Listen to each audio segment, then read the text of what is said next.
Yahum bi ihsani ila yaumiddin, amma ba'du. Kaum muslimin dan muslimat yang dimuliakan Allah Subhanahu wa taala, alhamdulillah bersyukur kita kepada Allah Subhanahu wa taala atas segala nikmat yang diberikan kepada kita semua. Bertemu kembali dengan saya Abu Abdillah Harmin di dalam pembahasan fikih seputar bersuci yang ke-8. Pada beberapa pertemuan yang lalu, di video-video yang lalu, telah kita menjelaskan hal-hal berkenaan dengan air, hal-hal berkenaan dengan adab-adab buang hajat. Pada kesempatan kali ini, di fikih bersuci yang ke-8, kita akan menyebutkan berkenaan dengan wudu dan keutamaan wudu. Jadi melalui video ini kita semua akan mengetahui apa pengertian wudu dan apa keutamaan wudu yang besar, pahala yang besar yang Allah sediakan bagi orang-orang yang senantiasa rajin berwudu. Maka wudu secara bahasa, kalau kita bicara berwudu, minal wado'ah wa hiya an-nadhabatu wan nadoro. Jadi wudu secara bahasa itu artinya bersih, indah. Jadi Allah SWT mengatakan sudah berwudu belum? Artinya kamu sudah membersihkan diri enggak? Sudah membuat badanmu indah. Jadi ini kata dasar atau pengertian wudu secara bahasa, yaitu bersih dan indah. Dan memang ketika seorang berwudu, badannya akan bersih dan akan tampak indah dari wajahnya. Hilang muka-muka kucel, dia tampak bersih dari wajahnya ketika dia sudah berwudu. Kemudian wafi istilahi, wudu secara bahasa disebutkan oleh para ulama istimalul ma'i ala adoi mahsusatin, yang mempergunakan air di atas anggota tubuh yang tertentu, al-wajhu, wajah, wal yadain, kedua tangan, wal ra'su, kepala, wal rijlain, kedua kaki.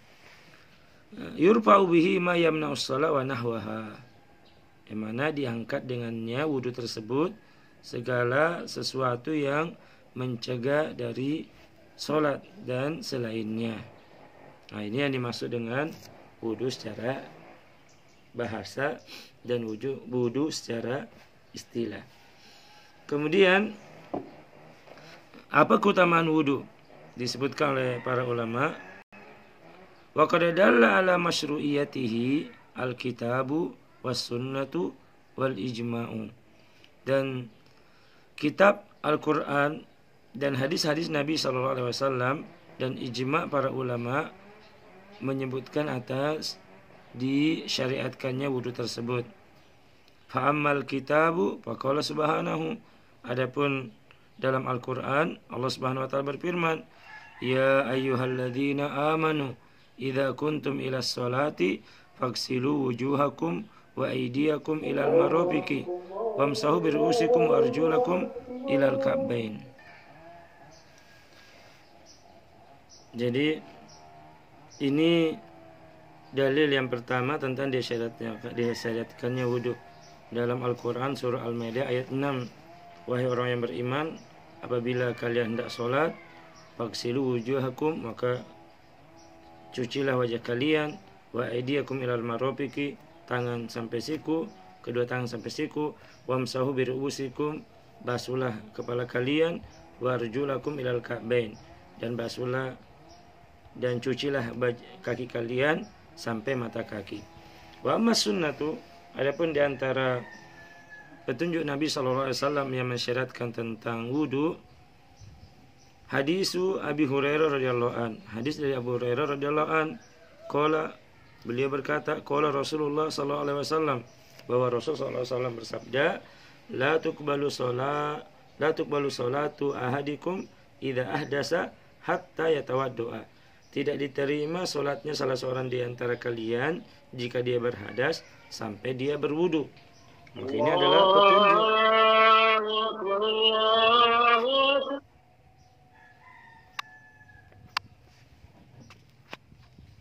Maka ini merupakan petunjuk yang Rasul Sallallahu Alaihi Wasallam berikan kepada kita bahwa sholatnya seseorang tidak terima sampai dia berwudu.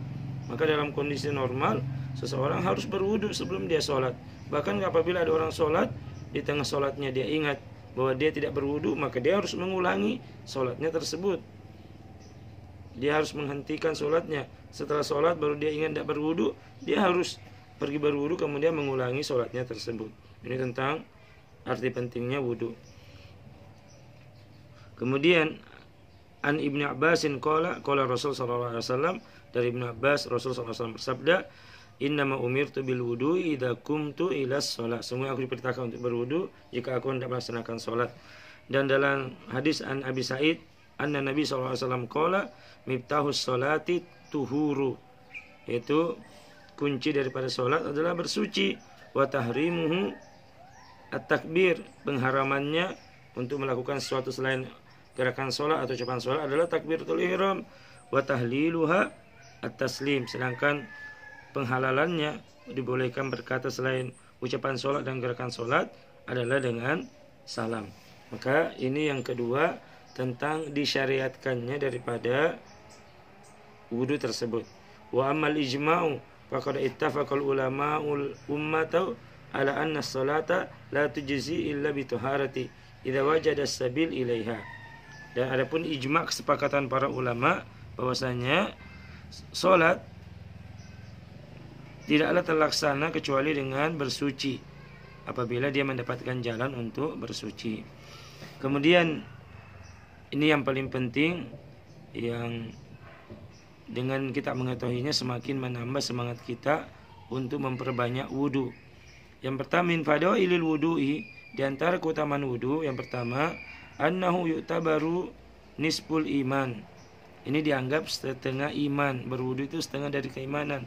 Kama fi hadis Abi Malik Al-Asy'ari, sebagaimana hadis dari Malik Al-Asy'ari, qala Rasul sallallahu alaihi wasallam, Nabi sallallahu alaihi wasallam bersabda, at-tuhuru syatrul iman. Bersuci itu adalah setengah daripada keimanan. Alba, kemudian keutamaan yang kedua, annahu yukaffiru saghairudz dzunubi, bahwa berwudu itu menghapuskan dosa-dosa kecil. Jadi orang-orang yang berwudu maka dosa-dosa kecilnya terhapus. Nah, dari mana pemahaman itu?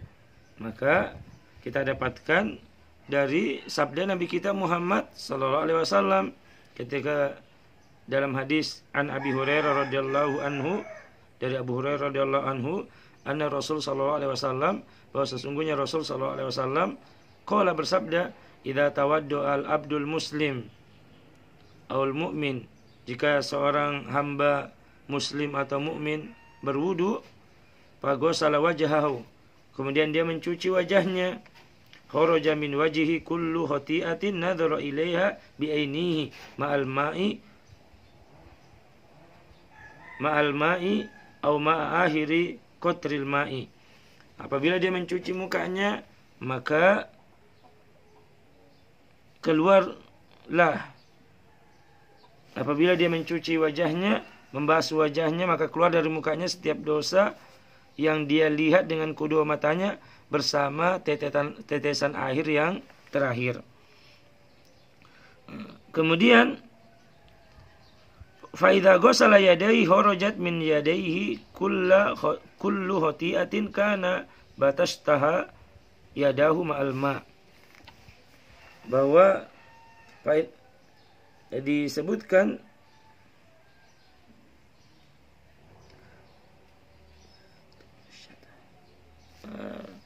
bahwa fa idza ghasala yadayhi kharajat min yadayhi kullu khati'in kana batashatha yadahu ma'al ma', bahwa apabila dia mencuci tangannya, membasuh kedua tangannya, maka keluarlah setiap dosa yang diperbuat oleh kedua tangannya bersama air tersebut atau bersama tetesan air yang terakhir. Kemudian fa idza ghasala rijlaihi, apabila dia mencuci kedua kakinya, kharajat kullu khati'atin, maka keluarlah dosa-dosa yang dia perbuat, masyatha rijlahu, yang telah dilakukan oleh kakinya ma'al ma'i atau ma'akhiri qatril ma', bersama air itu atau bersama tetesan air yang terakhir, hatta yakhrujat nakiyan minad dzunub, sampai dia selesai dari berwudu dia sudah bebas dari dosa-dosa. Ini yang masuk adalah dosa-dosa kecil. Maka dengan berwudu akan keluarlah dosa-dosa yang diperbuat oleh mata kita, dari tangan kita, kemudian dari kaki kita. Kemudian Wan Utsman radhiyallahu anhu anna Nabi sallallahu alaihi wasallam qala man tawadda hakadha ghufira lahu ma taqaddama min dhanbihi wa kanat salatuhu wa masyuhu ilal masjid nafilah. Bahwa barang siapa berwudu sebagaimana wudu yang diajarkan oleh Nabi sallallahu alaihi wasallam, maka akan diampuni dosanya yang telah lalu. Ini keutamaan daripada berwudu, diampuni dosa-dosa kecil yang dia lakukan. Kemudian yang keutamaan yang kedua atau keutamaan yang ketiga, annahu yarfa'u darajatil abdi. Orang yang berwudu senantiasa menjaga wudunya akan diangkat derajatnya, diangkat kedudukannya. Kita semua pasti senang apabila jabatan kita naik, apabila gaji kita naik, apabila kedudukan kita naik. Ketahuilah bahwa orang yang rajin berwudu, Allah akan mengangkat derajatnya di dunia berupa kemuliaan, dan derajat di akhirat berupa pahala yang besar. Dan Abi Hurairah radhiyallahu anhu, dari Abi Hurairah radhiyallahu an, anna Nabi sallallahu alaihi wasallam qala, bahwa Nabi sallallahu alaihi wasallam bersabda tentang keutamaan berwudu ini. Beliau mengatakan, ala adullukum ala ma yamhullahu bihil khotoya. Maukah kalian aku tunjukkan sesuatu yang mengakibatkan Allah menghapuskan dosa-dosamu. Kemudian wa yarfa'u bihi darajat, dihapus dosamu dan diangkat derajatmu. Maka sahabat mengatakan, qalu bala ya Rasulullah, tentu ya Rasulullah, kami semua mau diampuni dosa kami. Kami mau semua tinggi di hadapan Allah, tinggi kedudukan kami di hadapan Allah Subhanahu wa taala. Qala, maka Nabi sallallahu alaihi wasallam memberikan petunjuk, isbagul wudu'i alal makarihi wa kasratul khoto ilal masajidi wa intidharus shalah ba'das shalah fadzalikumur ribatu. Hadis riwayat Muslim, bahwa caranya agar engkau diangkat derajatmu dan diampuni dosamu adalah engkau menyempurnakan wudu meskipun dalam keadaan yang tidak disukai. Misalnya dalam kondisi yang sangat dingin, dalam kondisi hujan, mungkin kita agak kurang menyenangi untuk berwudu, tapi kita menyempurnakan wudu tersebut. Kemudian memperbanyak langkah ke masjid dalam kondisi normal. Adapun saat ini ya tentunya di daerah-daerah yang zona merah, sholat di masjid, sholat di rumah tentu lebih bagus baginya untuk menghindari. Kemudian menantikan sholat setelah sholat dan berjaga di garis depan, itulah yang dinamakan dengan ribat. Jadi ini tentang keutamaan wudu yang ketiga. Kemudian keutamaan wudu yang berikutnya, yang keempat, annahu sabilu ilal jannah. Wudu ini adalah sarana yang mengantarkan menuju surga. Kenapa? Karena wudu ini sarana untuk sholat. Sedangkan orang yang rajin sholat, ya balasan utamanya adalah ulaika humul warisun alladzina yaritsunal firdaus hum fiha khalidun. Orang-orang yang rajin melaksanakan sholat, beriman, mereka akan mewarisi surga Firdaus. Dan tentunya untuk bisa menuju sholat adalah dengan berwudu. Maka memperhatikan wudu yang benar ini sangat berpengaruh terhadap sholat yang baik pula dan sholat yang benar pula. Jadi wudu ini syarat yang harus ditunaikan seseorang sebelum dia melaksanakan sholat. Apa yang, dari mana bahwa wudu itu jalan menuju surga? Disebutkan an Abi Hurairah radhiyallahu an, anna Nabi sallallahu alaihi wasallam, qala, dari Abu Hurairah radhiyallahu an, bahwasanya Nabi sallallahu alaihi wasallam qala li Bilal, berkata kepada Bilal, ya Bilalu, wahai Bilal, hadisni bi arja amalin amal tahu fil Islam. Beritahukan kepada kami amalan yang engkau andalkan dalam Islam ini selain amalan-amalan wajib yang telah Allah wajibkan kepada kita semua. Inni sami'tu da'fan 'alaika baina yadayya fil jannah. Sungguh aku mendengar bunyi terompamu dalam surga, bahwa telah dikabarkan kepada aku bahwa engkau itu termasuk penghuni surga. Qala ma amiltu amalan arja indi min anni lam atatahhar tahuran fi sa'atin min lailin aw naharin illa shallaitu bidzalika tuhur ma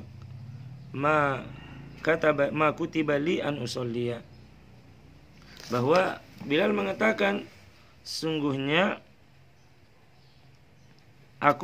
amalan yang aku andalkan adalah tidaklah aku batal melainkan saya berwudu, kemudian saya sholat dengan wudu tersebut.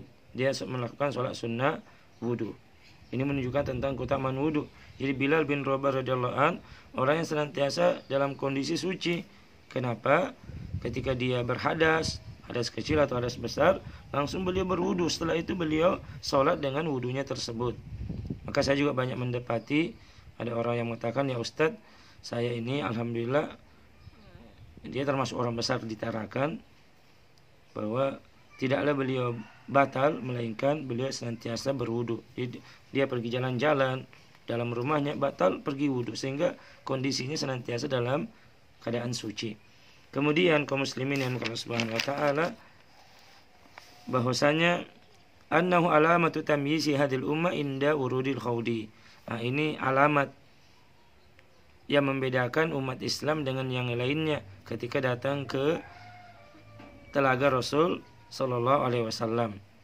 Karena Rasul sallallahu alaihi wasallam memberitahukan bahwa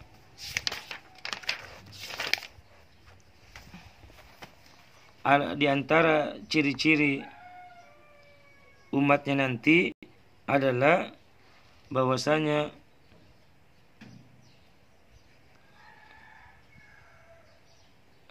disebutkan fa innahum ya'tuna gurran muhajjalina min wal wudu, bahwa para sahabat itu nanti pada hari kiamat dalam keadaan gurron, putih cemerlang karena wudu. Jadi kelihatan bahwa para sahabat atau orang yang berwudu, ciri-ciri ini nanti adalah bagaimana dia muka dan tangan dan kakinya bekas wudu itu putih cemerlang. Diketahuan Nabi sallallahu alaihi wasallam bisa mengetahui umatnya. Mungkin orang mengatakan, bagaimana Nabi sallallahu alaihi wasallam mengetahui bahwa ini umatnya, padahal Nabi tidak pernah melihatnya. Maka dalam hadis yang sangat panjang dari Abu Hurairah radhiyallahu an, hadis yang diriwayatkan Imam Muslim, bahwasanya nanti umatku akan datang di hari kiamat dalam keadaan bercahaya daripada anggota wudunya. Maka beliau gampang mengetahui ketika ada orang yang bercahaya mukanya, tangannya, kakinya, ini umat beliau. Maka mudah beliau mengenal daripada umat beliau Nabi Muhammad SAW. Dan juga annahu nurun lil abdi yaumil qiyamah. Keutamaan berikutnya bahwa dia adalah cahaya bagi seorang hamba pada hari kiamat. Tablugul hilyatu minal mu'min haitsu yablugul wudu. Bahwa perhiasan orang mukmin itu sampai di batas wudunya. Ada yang mengatakan perhiasan hakiki berupa emas dan lain sebagainya. Ada yang mengatakan cahaya daripada seorang muslim di hari kiamat nantinya sebatas wudunya. Kemudian yang terakhir, annahu hillun li uqdatis syaitan, bahwasanya dia adalah dia melepaskan dari ikatan syaitan. Apa ini maksud ikatan syaitan? Maksudnya di sini adalah yaqidu syaitan ala qafiyati ra'si hadikum idza huwa nama salas aqdi yadribu kulla uqdatin alaika lailun tawilun farqud. Maka setan membuat 3 ikatan pada diri seorang hamba di waktu malam. Maka setiap ikatan itu setan membisikkan alaika lailun tawilun, ya kamu ini tidurlah atin rubawan no. Ini tidur, masih malam ini. Maka parku tidurlah, masih banyak, masih waktu masih panjang. Fa in istaiqadha fa dzakarallaha in halat uqdatun. Jika dia bangun, dia melawan rayuan setan, dia bangun, dia menyebut nama Allah, alhamdulillalladzi ahyana ba'da ma amatana wa ilaihin nusyur, maka hilang satu ikatan. Fa in tawadda in halat uqdah. Jika dia berwudu maka lepas juga satu ikatan yang lain. Fa in shalla in halat uqdah. Dan jika dia salat maka terlepas pula ikatan yang lainnya. Fa asbaha nasyiton tibun nafsi. Maka dia akan menjalani hari-harinya dalam keadaan nasyid, semangat dan jiwa yang bersih. Wa illa asbaha khabisun nafsi kaslan.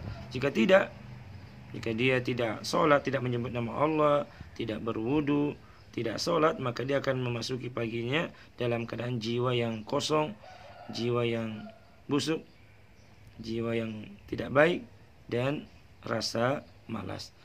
Jadi kaum muslimin yang Allah Subhanahu wa taala, ini yang kita sampaikan pada kesempatan kali ini tentang pengertian wudu, dari dalil disyariatkannya wudu dan keutamaan wudu. Mudah-mudahan kita dijadikan orang-orang yang senantiasa menjaga wudu kita, menjaga salat kita sebagai bekal kita menghadap Allah Subhanahu wa taala. Ini yang saya bisa sampaikan pada kesempatan kali ini. Semoga Allah memberikan kita ilmu yang bermanfaat.